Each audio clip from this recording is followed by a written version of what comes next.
Morning, everyone. And I guess, Naveed, for you, it's good evening. Is that correct? Yes. Since he is in Iran. You're back in Tehran? Good.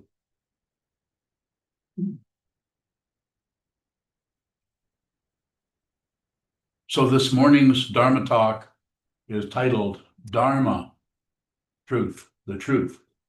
And of course, we're talking about the Buddha's Dharma, but Dharma first. Before you go anywhere, if you're studying this material, if you consider yourself either a Buddhist, you might be that kind of a identity that you're carrying with yours. I'm a Buddhist. Or you might be just a student of what is being taught by the Buddha or Buddhist teachers. There's lots of ways of doing this, and there's a very kind of a casual, just checking it out situation, which can happen for people. Right and wrong are beside the point. It's just, we just look into it. What did the Buddha say 2,500 years ago? And then all we have is, obviously, we don't have any recordings or anything, but we have people wrote things down. And my understanding is they didn't start writing it down for the first 100 years or so. Is that what, anyone else know anything more about that? So it's hard to know anything more about something that happened 2,500 years ago without it being what, an opinion. Not wrong, we need those two. Dharma, the truth first. Let's go with that. And then, of course, that gets us into all kinds of difficulty. Well, what is the truth, and what did someone say, and how do we know that that's the truth, and how can we believe it? And that gets us into what something I have said over and over again for decades. Don't believe it, don't disbelieve it, and don't ignore it. Those are the three poisons spoken of in a different way. Don't accept it, don't reject it. Don't distract yourself from it. Passion, aggression, and ignorance. Such a powerful teaching. It's so simple. And it is not something you can accomplish. It's not something you can maintain, because maintaining something is a relative situation of holding something still, fixating on something, and so on. Other ways of describing it. Dharma first. How do we do that? Your whole life might be spent finding out how to put the Dharma first. The Buddha, the Dharma, the Sangha. The Buddha's the one who spoke about it, the enlightened one, the Tathagata.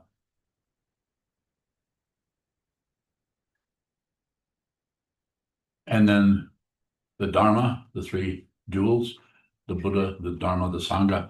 The Sangha is a community of people which we have here every Sunday and different times during the week when people teach, or when we gather together to study a particular text.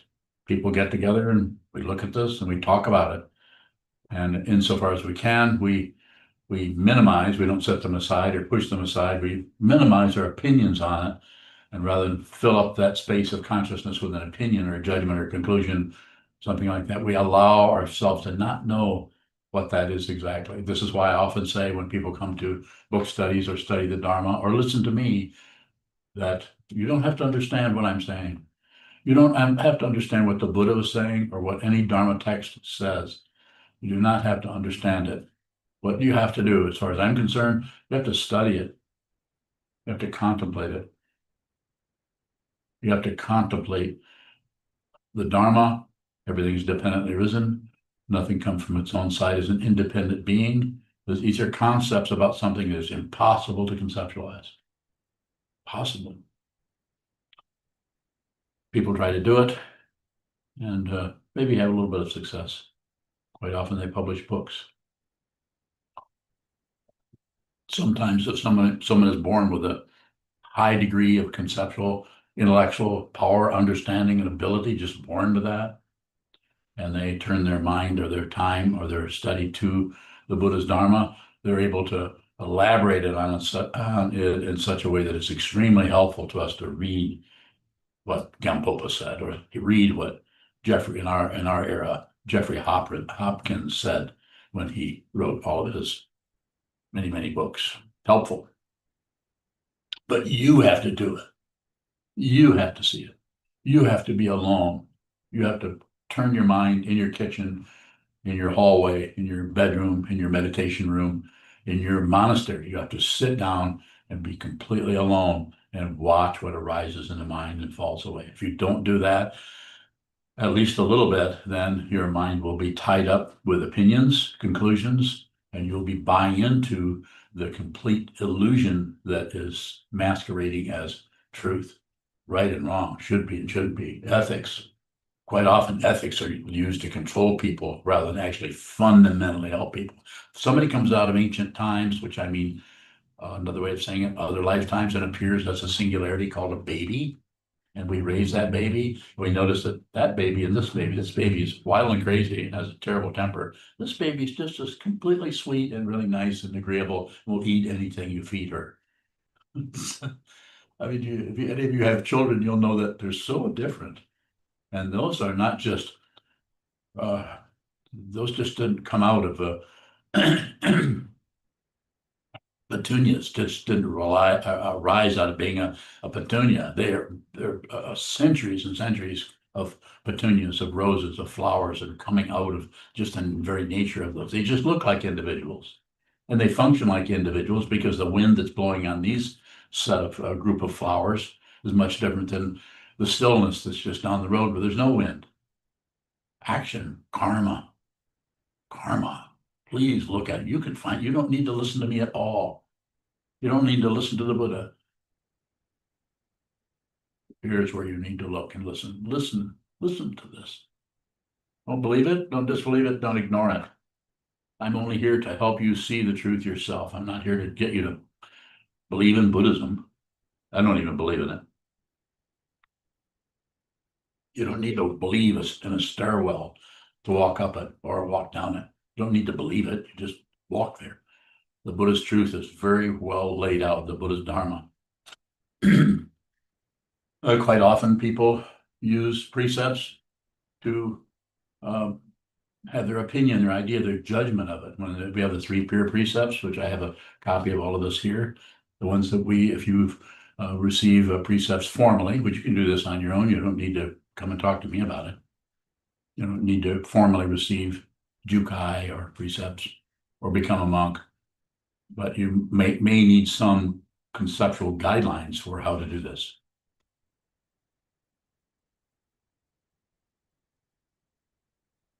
Three pure precepts simply are do good, don't do harm, and be with all things, simply put. And then the fancy way, or the more extended way of saying it is the 3 pure precepts. I vow to refrain from all action that creates attachments. Do no harm. I vow to live in enlightenment. Already Buddha. This is when it says do good. Don't do harm. Do good. I vow to live in enlightenment. Already.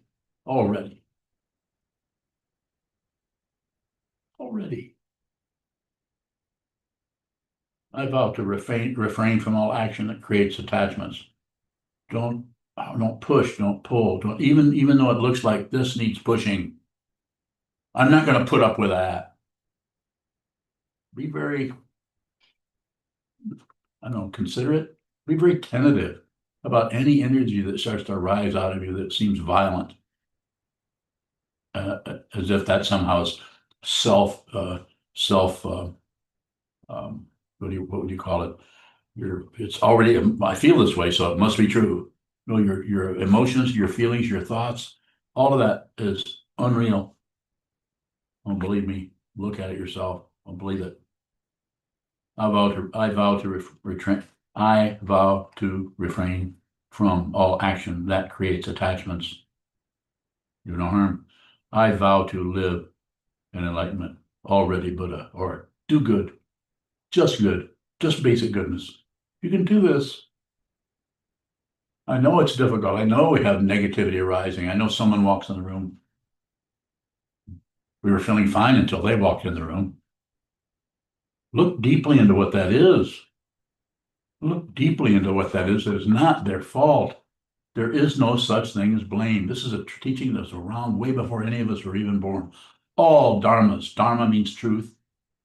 All dharmas. Anything that shows up. The truth of a table, the truth of a coffee cup, the truth of an emotion, the truth of a memory, that's the truth, the truth, the truth. Anything that shows up has its own relative truth, and all dharmas are without blame. What it's saying is look closely at your assumption that anything has a source.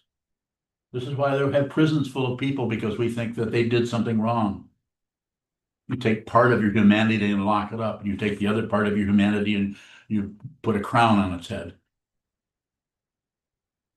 Big misunderstanding.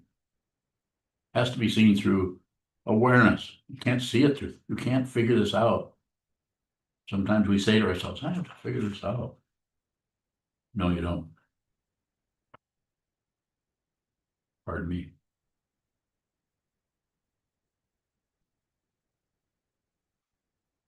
I'm going to go through these. You're welcome. 3 refuge vows. I vow to return to Buddha. Return. You don't have to maintain anything. Return to Buddha, the example of someone who is awake. I vow to return to Dharma, the truth that Buddha taught. I vow to return to Sangha, the community of people that are endeavoring to understand this ancient wisdom, this ancient path of wisdom. I vow to refrain from all action that creates attachments. I vow to live in enlightenment. I vow to save all beings. I vow to put others before myself. That's hard to do. The path to doing that is to see how you can't help but be self-centered, but it's an awareness practice, not an accomplishment practice. I vow to put others before myself, and it's not working too well, because all I think about is me and how I feel and how I can do better, how I can feel better. Me, me, me, me, me. But it's awareness of that. It's not about getting rid of it. You get rid of it and you succeed. This is ego. As you've heard me say a few times, don't improve. I'm not saying improvement couldn't happen, but have an agenda of improving, which most of our culture talks about this all the time. They're chattering at us about it. Doesn't make them wrong. Their intention probably is to help people, but the basis of that help comes from a big misunderstanding is, what is it? Thinking that something is wrong. Nothing is wrong. There's misunderstanding, yes, but it does not mean that it's wrong. The 10 prohibitory precepts, these are to be observed, as my teacher, Kobanchino Roshi, whose photo is up here, because his parinirvana was was it how many years ago? 23 years? 23 years ago, last Saturday. He said, this is to be observed, not taken. And my understanding is you don't obey these. You observe that. And part of that observation is seeing how you're not able to do that. First, no killing life. There is only one life, which is unkillable, ultimate teaching. And yet each being has the opportunity to expound the Dharma in its own unique way, not to interrupt the mandala, circle of the present moment, circle of the present moment. The Dharma, as it is being expounded, is no killing life. What an interesting way of talking about this precept of no killing life. Second, no stealing. There is no way to possess anything. No one or thing to possess or be possessed. In other words, everything is ours, and it is in its own right particular place to use each thing in the way that it needs to be used at the right time and place. There's no stealing. Quite a profound understanding of something that we bring down to right and wrong so often. Third, no attaching to fulfillment. This body mind exists right now, is the body mind of Buddha. There is nothing that needs to be added to it or taken away from it to allow action to arise out of the vow and to extend the merit of each action to all beings. Is no attaching to fulfillment. After doing what needs to be done, we return to our original home, which is consciousness only. So you may step out into the relative world, pick up a shovel, dig a trench. You may step out into the relative world and fix a salad or look for the salt and pepper. And then you return to your original home, which is consciousness only, moment by moment by moment.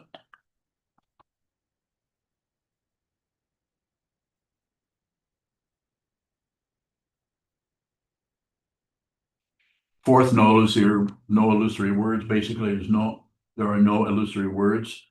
All words are expression of the true Dharma. And yet in each moment, the way is not always clear. Not to draw attention away from basic clarity is no illusory words. Allow illusions to arise, and then, going beyond them, go forward in our practice. Fifth, no selling the wine of delusion. This exact spot is where we were meant to be at this moment, to acknowledge karma, but be unhindered by the 5 hindrances, to constantly reassert the vow which transcends karma is no selling the wine of delusion. Thoroughly awake, thoroughly awake. 6, no dwelling on past mistakes. The way begins anew each moment, and the opportunity to practice the way here and now is essentially unhindered by what has come before. Reflect on that. It's unhindered by what has come before. It doesn't say it doesn't matter what happened. Say it's unhindered by it.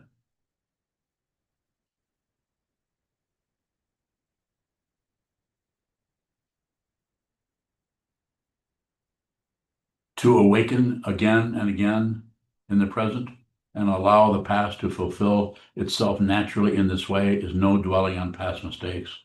7th, and this is a very important one. It's very important, and it's being ignored. In other words, not observed. It's being ignored by interpreting it in a way that covers up what the fundamental intention is in this vow. 7th, no praise or blame. Only Buddha action exists. To know there is no one to hurt and no one to be hurt, no one to benefit and no one to be benefited. We bow to all beings and openly acknowledge what has been done. Powerful. Contemplate that. Rest of your life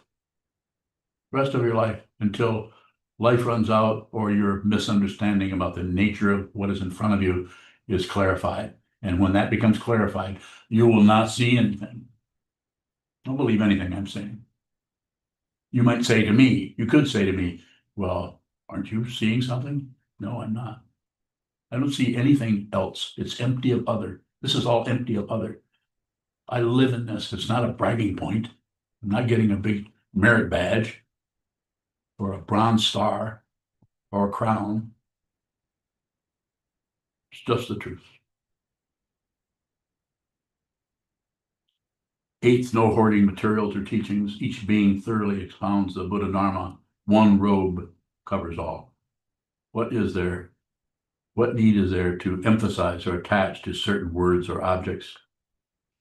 9th, no being angry. Beyond our limited conceptual realm, the realm of how we think things and situations ought to be, the boundless Dharma world is endlessly extending, giving up our expectations on each moment and bowing to the richness of how things really are is no being angry. 10th, no abusing the 3 treasures. No asceticism is no abusing Buddha. No asceticism. You can reflect on that. I'm happy to respond to questions on any of these precepts. And it's not that I know what's true or what's not true. I respond out of what I'm looking at. I no longer think very much. I might have to think to know the difference between a door and the window, but that's pretty minimal.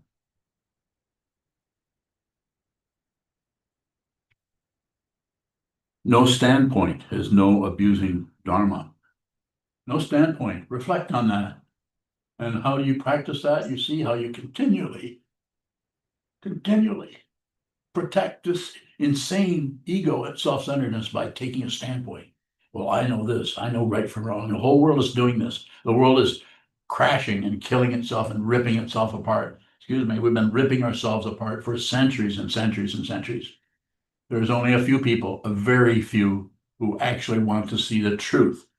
They may be Buddhist, they may be Hindu, they may be Muslim, they may be indigenous people, they may be people with no particular traditional religious orientation. It doesn't matter. It's just the truth. You may need the stair steps, but you need the stair steps to just approach that. Once you see it, the stairs disappear. And if you see someone who wants to know what this is, I can't snap my fingers anymore.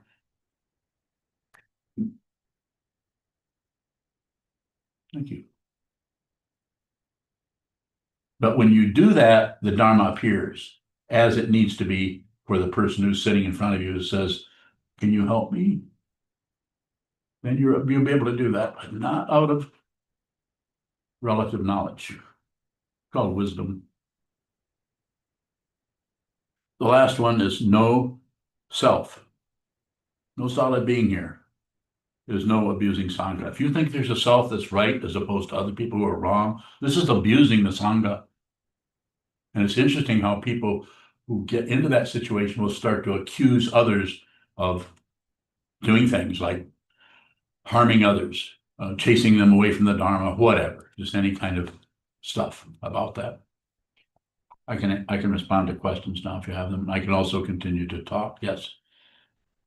Ondobai, on that last one where,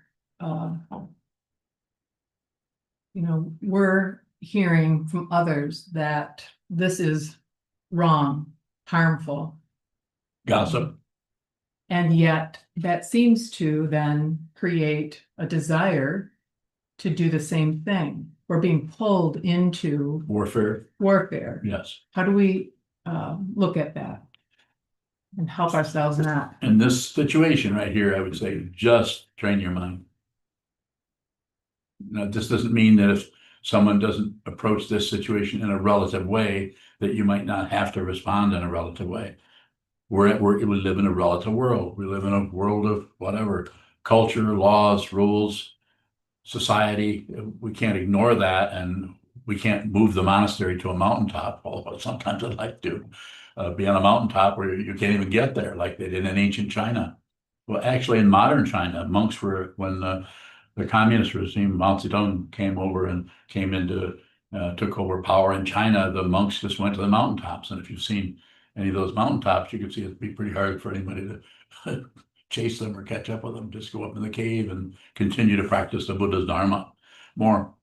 Ondobai, so I want to turn this way when I read or hear of some of those You're saying this statements. I want to look at what comes up, and it is anger, frustration, disappointment, sadness. All these emotions flood up. Yes. It seems like that's what's important to look at, and not responding relatively. So we're going to have to do a little bit of the relative response, but we do it with the structure that's here. Some people are might be more aligned with responding in that way, and others may not. Maybe what you need to do is just sit more, which you already sit quite a bit. So just sit down, hold still, face the wall, participate. This is why we have the forms. This is not a structure that supports a belief system. This is a structure that supports a practice of awareness, of consciousness, of finding the truth, not some relative thing that we can copy and everybody can follow the rules and the orders of that or obey. Go ahead. Ondobai, it seems like the Buddhist teachings are large enough for there to be multiple interpretations of that. Is that true? So there would not be any Buddhism here if there weren't multiple interpretations. You have to have the relative constructs come, like the 18 schools. You have to have all of those. It's not like some people might say, well, if the Buddha's teaching was so clear and pure, why didn't everybody get it and they just do what the Buddha said? Why did they all go and say, well, it needs to be done this way, or it needs to be done this? Like one of the schools that's still remaining is the Theravadan school, which is more about a strong emphasis on mindfulness. Not incorrect. Some people need that some people need to practice in that way, and they have teachers that are able to do that. Other students need teachers that are teaching in all the different ways. The Soto Zen, the Rinzai Zen, two completely different ways of approaching Buddhist practice. One a little bit looser, and one a little bit tighter, maybe a lot tighter. That will, you could say, accommodate all the different ways that people are enlightened and confused. Go ahead. Ondobai, it also seems like we come to this path in different places in our lives. We can be quite idealistic, naive, and others come after years of exploring other spiritualities. Like yourself. How do we make a space that accommodates a variety of approaches and a variety of relationships with the teaching, in terms of where you're at on the path, so to speak, bowing. What do you think?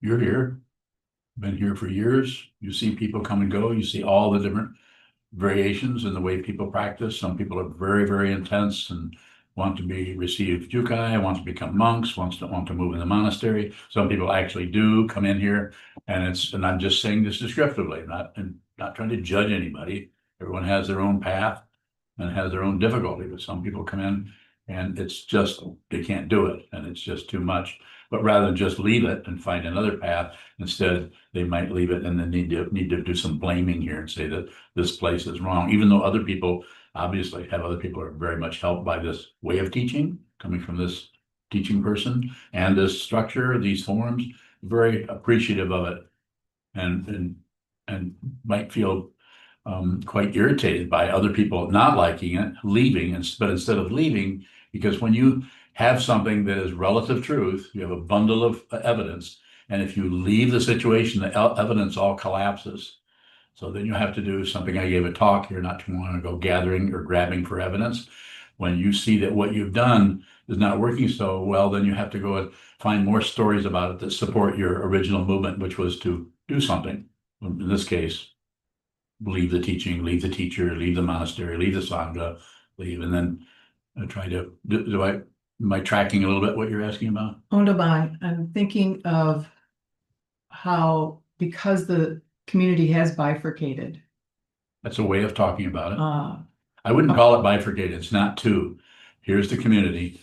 It's not even one thing. It's still a lot of variety in here in the people. Everyone in here, if I look at everyone's face, I see a different path for everyone. Different path. Everyone's working with a path. And if it's someone I'm close to, I talk to a lot, I might be very, very aware of the kind of confusion you personally are dealing with that is nothing at all like the person sitting right next to you on the cushion that also training their mind day after day, week after week, month after month, year after year. Different kind of dynamic, but usually ties up in some way with the three poisons of passion, aggression, and ignorance. So I wouldn't say bifurcate. It looks bifurcated because people's conclusions or assumptions look like, well, these people all left, so therefore, and even those people who have left because they know it's not a bifurcation, they know it's a lot of they try to get together to make it a bifurcation. They all get together. They may, I'm not saying they're doing it, I have no idea what they're doing, but they may get together and talk to each other and say, wow, well, he said this, they said this happened, that happened, who knows what happened. But they feel that it's true, and they're just trying to be happy. They're trying to protect themselves. More? Ondabai, but I think we have a lot of evidence that I thought we had a space that would accommodate different perspectives and different places on the path, among other variables. Okay. And yet we have a lot of evidence that we weren't accommodating. Okay. People for various reasons. How do we reflect on that, or giving more hours? Are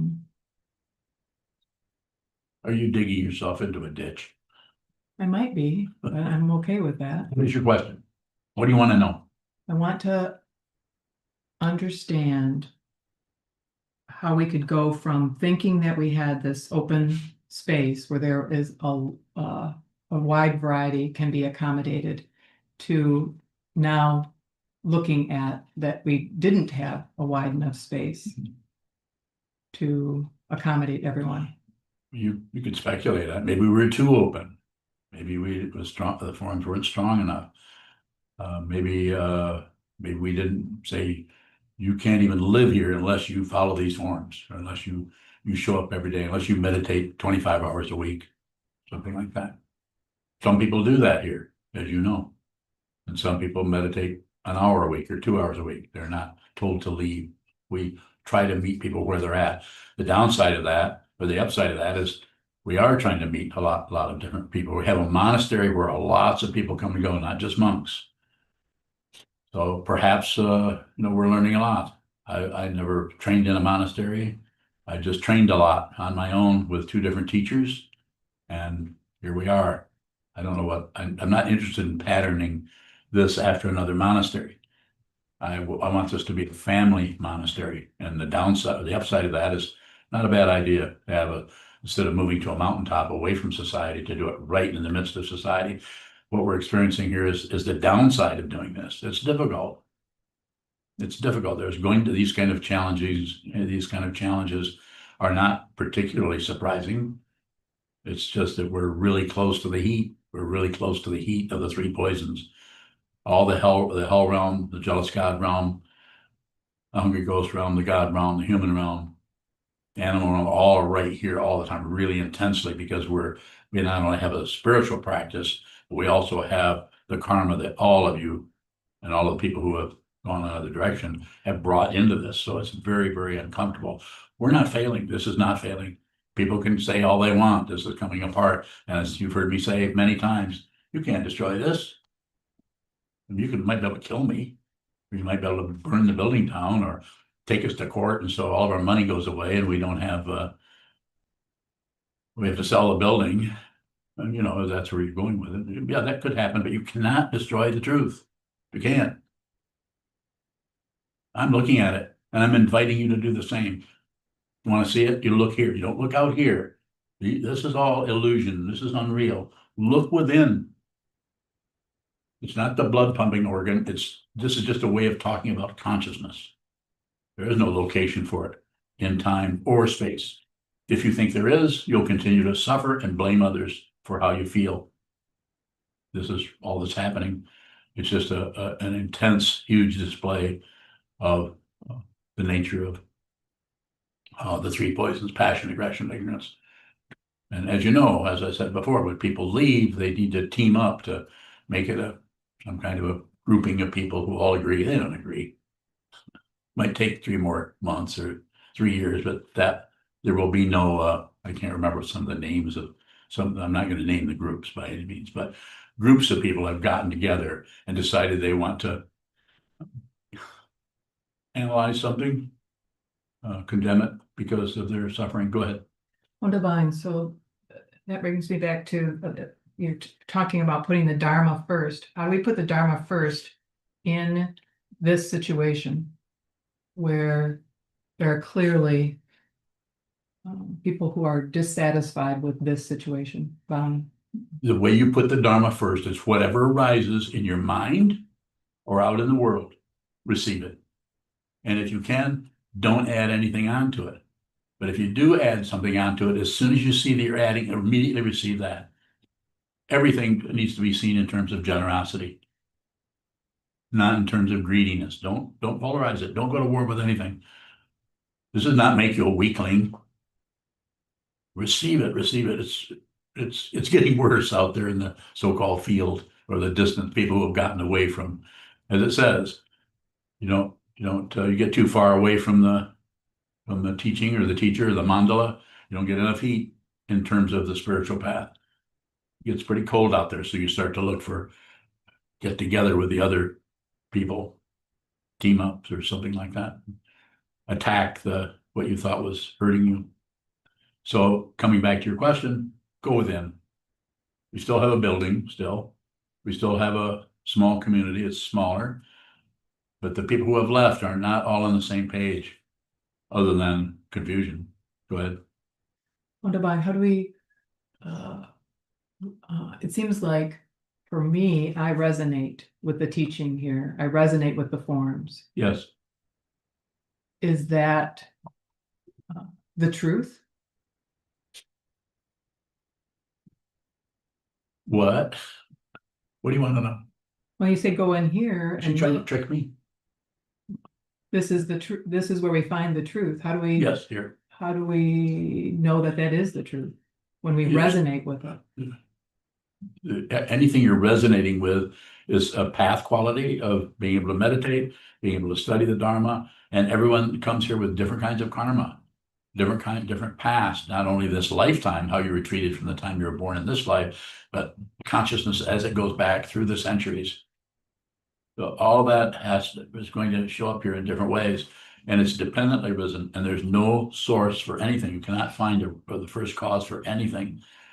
If you think you can, then you'll fall in, excuse me, in line very comfortably with, not comfortably, but in a way that you're not necessarily in disagreement with what's happening in the culture, what's happening with obeying laws and being ethical and following standards and doing that. Many people do that. Most people, thousands, millions, billions probably are trying to do that, or else trying to find out ways to do other things and break the law, control things more. Yes. Shoto Valley. When I believe it was Hueco waited out in the snow because Bodhidharma didn't let him in, and he waited out there until he cut his arm off. And then he was allowed in. Was the teacher testing if he was putting the Dharma first? Oh, I don't know. What do you think? Shoto Valley. I don't know, but I was thinking of like the tradition of making a monk wait 3 days outside in the elements before letting them in. There seems to be a bit of a test that's traditional. It's just giving you a taste of what you're in for once you get inside. And so cutting the arm off, it probably didn't happen, but it might have. You might have gotten a broken arm and they decided, let's make this into a teaching. Who knows what happens? Probably pretty silly if you went back to that time and actually talked to Waco or Bodhidharma. They're probably both having quite a laugh over that. But it's about using any situation to help you, to give you some kind of support where you can continue. This is very difficult, especially when you run into your own mind stream and the way it wants to keep throwing up all kinds of obstacles in your way. So it's just a way of talking about it. You don't have to believe any of those stories. They're just like the ones of Milarepa, Gampopa, Jusam Kempa, or Talopa Naropa. Those are interesting, but they're ways to teach you about it, to say this is difficult. And when you run into the teacher, he or she or they are probably, if they're your teacher, they're probably going to be pointing things to you that you don't want to see. And so when you run into that, one of the ways you can do that is just blame them for how you feel because they pointed at something that's uncomfortable. And simply put, but it's not, that's what I would say. Don't do this unless you have to. Do something else with your life. There's lots of lives coming. Maybe not on this planet. Yes. Shoto Valley, it makes me think of a question in the other direction, like, can we be too open where we're not letting people know what they're getting in for? What? Too open? Yes. Is that a Let's thing? see, too open. Describe something that's too open now, so I can get an idea what you're asking about. It's like being too open is being like Hogan, who's just really too open to everything. Shoto Valley. I'm thinking of Very like open. maybe if someone shows up unannounced, like there's not really any vetting, if they are curious, we'll just let them in. Well, would they have wings? I'm just curious. I mean, is there any indication that they're a nice guy or they have horns? Sometimes. One horn, one wing? I'm being silly, but I'm just saying, what is it you really want to know about? That's a good question. Shoto Valley. It's something in the area of trying to like protect the center of the mandala. And this is what we do by like, we used to have the door unlocked. People could just walk in anytime, and then people would come in and steal things. So we thought, well, we'll lock the door. So it's situational. So same thing now. Anybody that wants to come here and practice, we give them the benefit of the doubt. They want to practice. We don't assume they're going to come in and rob us. We let them come in and practice. Is that where you mean? Yeah, situational. But when we do that, that's why we don't really want to obey laws or rules, because everything is so situational, so different. Some people need help in different ways than others, instead of everybody has to follow a law or rule.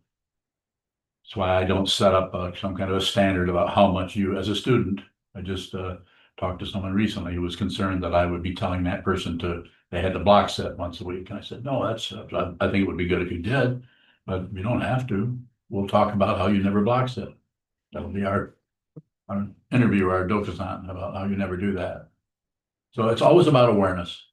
I've said it over and over to say it again. It's not about what arises in awareness. What arises in awareness looks this way or looks that way. But awareness itself, you actually, through your practice of watching what moves in the mind stream, whether good or evil or neutral, just watching it, don't join it, don't reject it, and don't ignore it. By doing that, you can actually I'm going to put it in story form, very simply, you can actually make a transition. It's not even a transition because nothing moves. If it moves, it's unreal. It's part of the lie. But you can actually make the transition from your identity being this and this body and this hand and these people and this and your ideas and your feelings, your emotion over to being consciousness only. Consciousness only, nothing happens. And if it does happen, it's unreal. So therefore, it's of no consequence any more than a dream is. It's just that it's just as real as the dream. It's just as real as the dream. So therefore, you are going to have in this consciousness that is where nothing happens, you are still going to have the illusion of emotions and feelings that come and go in your mind. You can do this. If you're interested, I will help you. If you're not interested, then a lot of things you can do with your life besides listen to this guy. Listen. Question, Brian. So how do you know if you have to do something or you have to follow the path? Because I find myself coming back here and being here and wanting to engage in listening to, but how is wanting to different than having to? It's very similar. I would say it's your path. You trust yourself. When I say trust yourself, don't believe your thoughts, don't believe your emotions, but don't ignore them or push them away. So, but don't necessarily think just because you feel something or think something, it's true, because that could be a fabrication coming out of that part of the consciousness that's commonly referred to as ego to protect you from getting too close to something that might point out your ego, which would be scary to the ego, because then that ego would see that their reality or their power is threatened. Go ahead. So how do you trust yourself if you don't know? Trust. I'm ready to answer. Trust. Not knowing is the most positive thing you've said, because not knowing is space. We don't know. Relative knowledge is helpful. We need to know where the door is, where the window is, what time it is, time to go to work, time to stay home. We need to know all of these relative things, but those are just guidelines. The fundamental understanding is to not know. And this is the doorway to wisdom. And the way you find that, and I'm very biased here, I'm very prejudiced here, you need to sit still, have all the senses open, and have an attitude of whatever happens in any of the sense fields, including your mind, I'm going to receive it no matter what. No matter what. No matter what. Nothing is threatened. But if you think it's threatened, this is a doorway. It's a doorway to the Dharma, to the truth. Starting to feel threatened doesn't feel so good. Of course, scary or whatever. That's the downside, but the upside is that's probably something you really need to look at in order to get to know yourself better. Good luck to you. Are there questions on Zoom?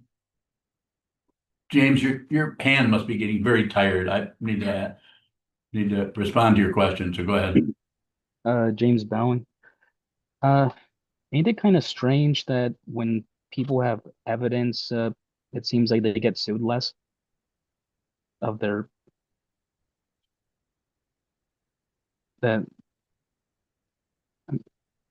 Okay, now wait a minute, let's just start. Isn't it kind of strange? That's kind of this is not a conversation, my friend. We could have a conversation tomorrow or next week and we could sit and chat about whatever. But I'm up here as a Dharma teacher and you are here as students. Ask me direct questions and I will do my best to respond directly. But saying, isn't it kind of strange that the sheep are painted pink in Vermont? And out in Utah, they're all green. They're naturally green. Isn't that kind of strange? Yeah. Sorry. I'll apologize. All right. I'm thinking about the Buddha. The Buddha? So That's good. Thinking about the Buddha. Meditation, it speaks for itself, right? No, it doesn't. No, doesn't? you say meditation speaks for itself, right? No. Oh, No, okay. it doesn't. How's that for conversation? What do you want to know? Ask me a question. Don't tell me something and say, right. Yeah. Come and get me. That's evidence for the meditator, but what about evidence for the outside person? What? What do you want to know, James? Ask me a question and I will respond to you. I'm trying to be respectful to you and to what you want to know. What do you want to know? How do you show evidence of the effectiveness of meditation and You the can't. Buddha's works? You can't. You can't show effectiveness. So that if you do that, then you're back into, you might as well be functioning in the way people who are trying to sell meditation as some kind of solution to their issues or their problems so they can get better, be more peaceful and all of that. And that is untrue. It's sold, it's marketed, it's, as far as I'm concerned, and as far as my teacher, Chogyam Trungpa Rinpoche was concerned, it's spiritual materialism. Not that we can't sell books. I've got books. Go buy a few. Roberta has nine books of poetry. Go buy some of his books. Oh. You're welcome, Roberta. Oh, uh,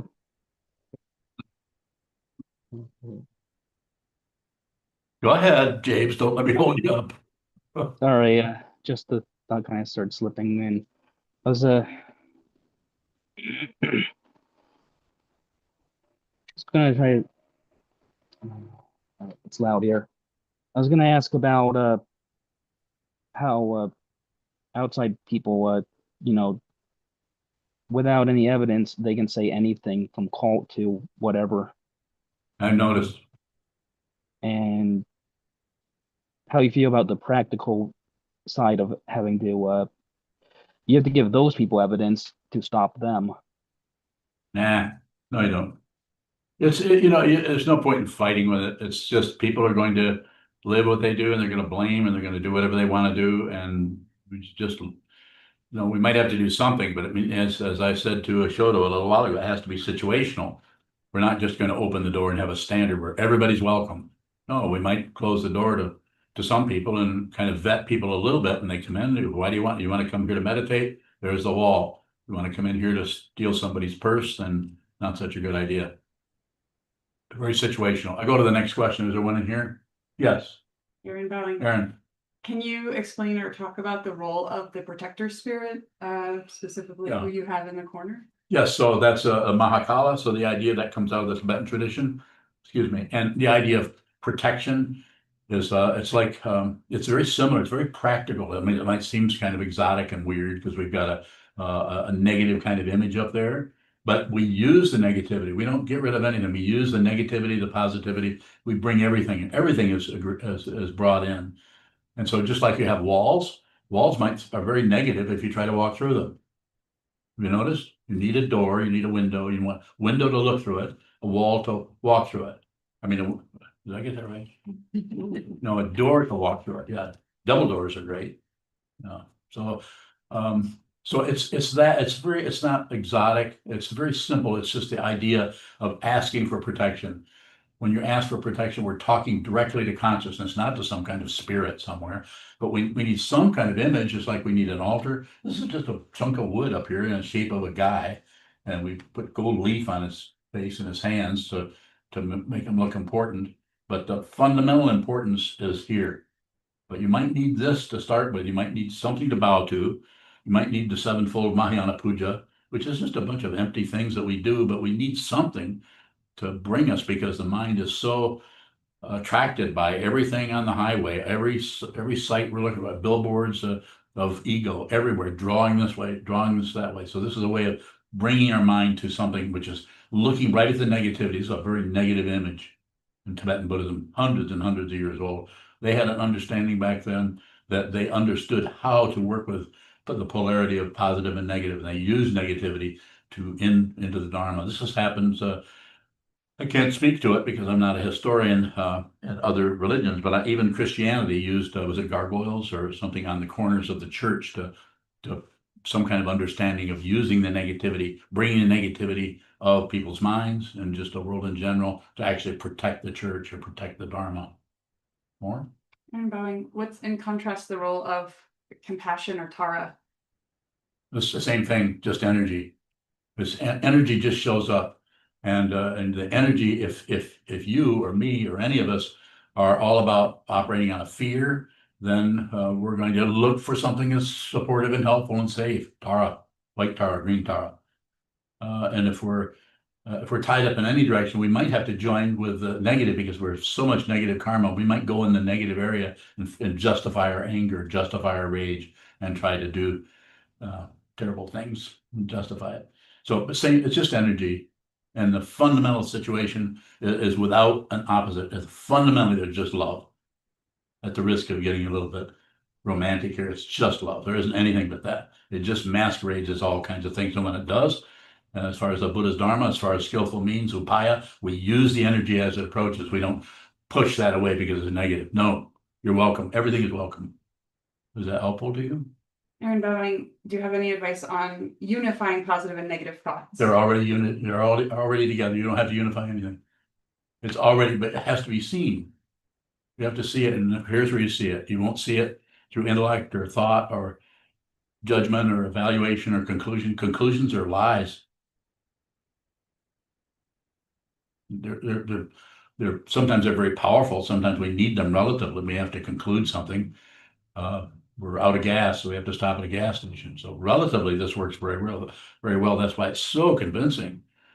We're so convinced, we're swamped by the reality of relative truth. This is why we have a path. This is why we have a building, why we dedicate ourselves every day. Some people spend many, many hours in this room trying to connect with something that they're not fundamentally, capital F here, fundamentally not separate from ultimate truth, already Buddha, not the historical guy Buddha, but what the Buddha pointed at, that nothing is separate from everything else.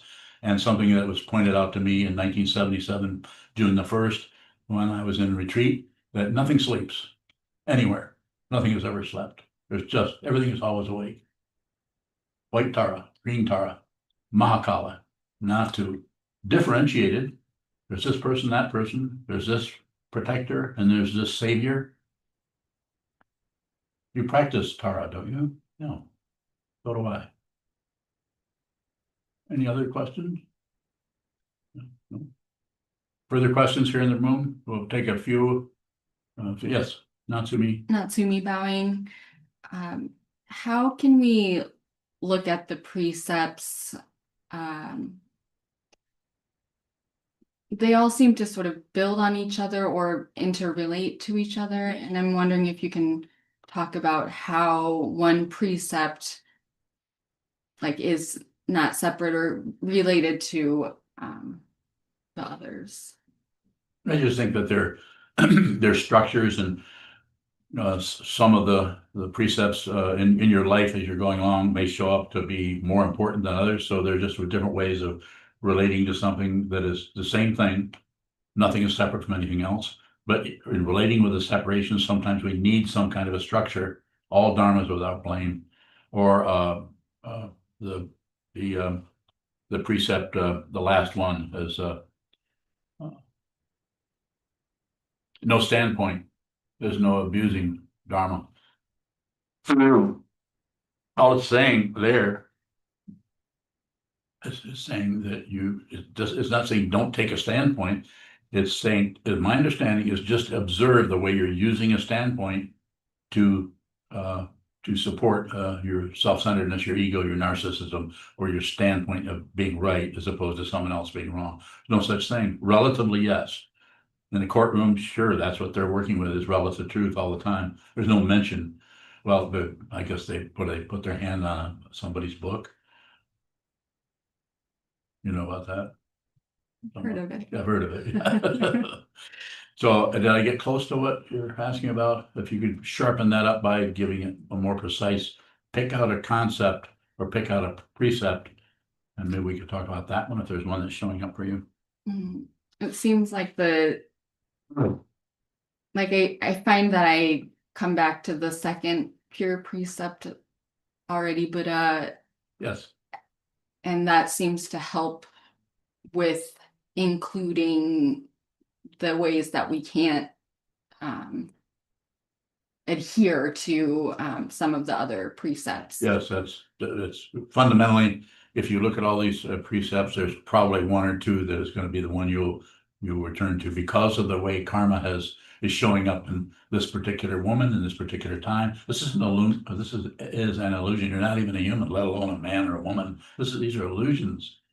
It's relatively extremely true. It's powerful. It's here. It's just that it's unreal. Find what is fundamentally real. You can find that if you're sitting here, if you're listening to me. You don't need anything else other than to listen to what I'm saying, and then you don't have to turn away, and there's nothing to turn away from it. Look within. Find out. And if you may need a precept, you may need the seventh, you may need the first. Don't kill your thoughts. That's how simple way I would say anything that shows up, don't do away with it. Don't murder anything. Quite often people think, well, that means you shouldn't kill animals. You should kill asparagus and eat that, not an animal. No, asparagus doesn't like to hear you say that. So am I helping you a little bit by that, or you have a further question? Already Buddha, already awake, already. If you can do that, you can see there is no, the whole illusion of the next moment, the whole illusion of the previous moment is unreal. There's just this. There's just this. And you're here right now. You're awake right now.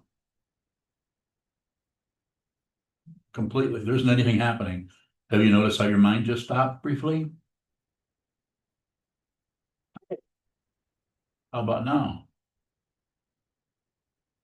Was that a yell? Was that in the past or the future? I like that. Did I scare you? You shook my heart. Aha, we gotta start somewhere. Okay. Okay, I apologize for yelling. I know I've been accused of yelling, being a bad guy. So, and my intention is to help you. Hopefully that's helped you a little bit. If not, then maybe you shouldn't be here. Maybe you should do something else with your life. Find a really nice, kind teacher. Loving, sweet, lovable. You've known a few of those, haven't you? Yeah. What are you doing here? You're one of them. I'm one of them. Thank you so much.